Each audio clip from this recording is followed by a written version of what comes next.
C'est par votre patience que vous sauverez vos âmes. Luc 21, 19. En obéissant à la vérité, vous avez purifié vos âmes. 1 Pierre 1, 22. Remportant le prix de votre foi, le salut de vos âmes. 1 Pierre 1, 9. Il nous faut veiller tout en reconnaissant le fait que notre âme a été séduite, captivée, obscurcie, intoxiquée par un intérêt personnel, à ne pas la considérer comme une chose qui doit être anéantie et détruite dans cette vie. Ce serait de l'ascétisme, une forme de bouddhisme. Le résultat d'une telle attitude n'est habituellement qu'une autre forme d'un psychisme exagéré, peut-être de l'occultisme. Toute notre nature humaine est dans nos âmes, et si la nature est supprimée dans une direction, elle prendra sa revanche dans une autre.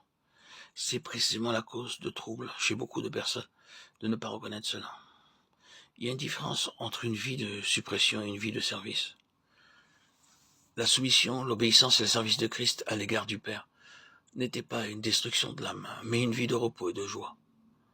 L'esclavage, dans son sens mauvais, est le lot de ceux qui vivent entièrement dans leur âme.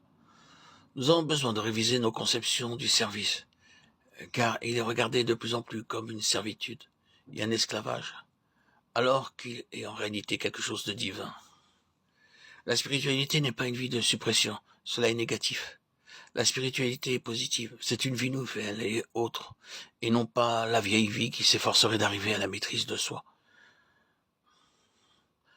Il faut que l'âme soit dirigée et amenée à apprendre la sagesse nouvelle et plus haute. Le fait est que nous soyons en mesure de l'accepter ou non, que si nous voulons marcher pleinement avec Dieu, toutes les énergies de notre âme et ses capacités pour connaître, comprendre, sentir et faire arriveront à une fin. Et de ce côté-là, nous nous trouverons désorientés, étourdis, effrayés et impuissants. Et c'est alors qu'une intelligence nouvelle, une autre contrainte et une énergie divine nous pousseront en avant et nous maintiendront en mouvement. En de pareils moments, nous devons dire à notre âme, mon âme garde le silence devant l'Éternel, mon âme espère en Dieu. Psaume 37, 7. Et mon âme suit avec moi le Seigneur. Mais quelle joie et quelle force sont à nous lorsque l'âme, ayant été contrainte de se soumettre à l'esprit, elle perçoit la sagesse et la gloire suprême qui la défendent. C'est alors que mon âme magnifie le Seigneur et mon esprit s'est réjoui en Dieu, qui est mon sauveur. Luc 1, 46. Mon âme magnifie et mon esprit s'est réjoui. Remarquons la différence des temps employés. Aussi, pour la plénitude de joie, l'âme est essentielle. Elle doit être tirée de l'obscurité, de la mort de ses propres capacités, pour apprendre les réalités plus hautes et plus profondes, pour lesquelles l'esprit est le premier organe et la première faculté. Nous ne vivons pas une vie dans laquelle nous supprimons notre âme et ne la méprisons pas. Mais soyons forts en esprit, afin que notre âme soit gagnée, sauvée, et capable de servir à notre plus grande joie. Le Seigneur Jésus désire que nous trouvions le repos pour nos âmes, et cela, dit-il, nous est donné par son sang, le symbole de l'union et du service.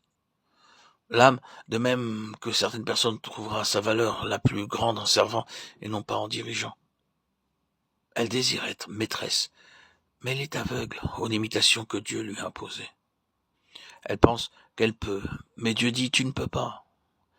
Mais bien à sa place, son intérêt personnel étant sous le verdict de la mort de Christ. Elle peut être une servante très utile,